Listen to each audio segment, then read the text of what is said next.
মাগরিবের নামাজের জন্য দৌড়ে ছুটে যাচ্ছেন মুশফিকুর রহিম। সৃষ্টিকর্তার প্রতি বিশ্বাস আর কঠোর পরিশ্রমে তার এই বর্ণাঢ্য ক্যারিয়ার তিনি গড়তে পেরেছেন। ক্যারিয়ারে ১০০তম টেস্ট ম্যাচ খেলেছেন, ম্যাচে সেঞ্চুরি হাঁকিয়েছেন, ম্যাচ শেষে গণমাধ্যমের মুখোমুখি হয়েছেন ২২ মিনিটের প্রেস কনফারেন্স, যেখানে এমন অনেক কথাই বলেছেন যেগুলো তার পরিবারকেও তিনি বলেননি। তার স্ত্রীর অবদানের কথাও তিনি অকপটে স্বীকার করেছেন।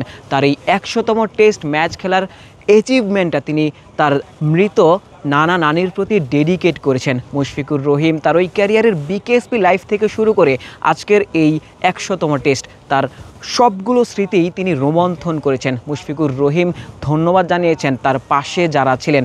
মুশফিকুর রহিমের এই অর্জনের প্রতি কৃতজ্ঞতা প্রকাশ করে একটা শুভেচ্ছা স্মারক মুশফিকুর রহিমকে প্রদান করেছে ক্রীড়া সাংবাদিকরা। যেই ছবিটি মুশফিক নিজে সাংবাদিকদের ডেকে এনে এই মিরপুর শেরেবাংলা জাতীয় ক্রিকেট স্টেডিয়ামে তুলেছেন, তার পথ চলায় ২১ বছরের পথ চলায় যেসব সাংবাদিকরা তার পাশে ছিলেন কিংবা যারা তার বিপক্ষেও লিখেছেন, সবাইকে তিনি পাশে রাখতে চেয়েছিলেন। সেই ছবিটি ক্রীড়া সাংবাদিকরা বাধাই করে মুশফিককে উপহার স্বরূপ দিয়েছিল।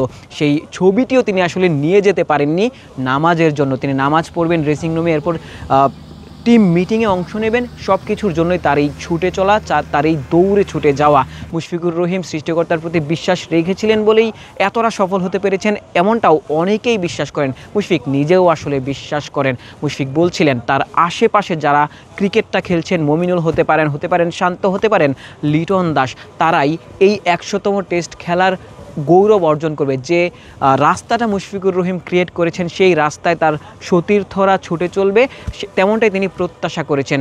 তার সতীর্থ থেকে শুরু করে কোচিং প্যানেলে যারা ছিলেন, গোটা ২১ বছরের পথ চলায় মুশফিককে যারা পাশে পেয়েছেন, তাদের প্রতি কৃতজ্ঞতাও আসলে মুশফিকুর রহিম প্রকাশ করেছেন। সাবেক ক্রিকেটার যারা মাঠে উপস্থিত ছিলেন, মাহমুদুল্লাহ রিয়াদ থেকে শুরু করে যারা উপস্থিত হতে পারেননি, সাকিব আল হাসানের কথাও বলতে হয়, যে সাকিব বিকেএসপি লাইফ থেকেই মুশফিকুর রহিমকে চিনতেন। সেই বিকেএসপির বড় ভাই মুশফিক থেকে শুরু করে আজকের দিনে একসাথে খেলতে না পারা সাকিব, সব কিছুই তার সামাজিক যোগাযোগ মাধ্যম ফেসবুকের স্টেটাসে তিনি শেয়ার করেছিলেন। মুশফিকুর রহিমকে নিশ্চিতভাবেই সব কিছু অনুপ্রেরণা দিয়েছে।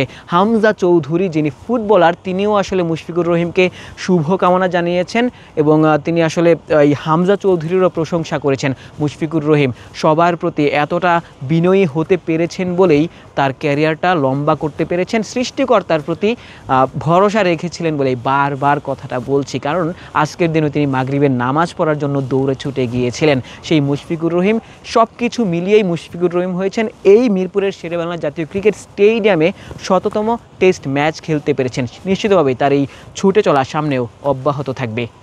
আশিক সারওয়ার, নিউজ 24।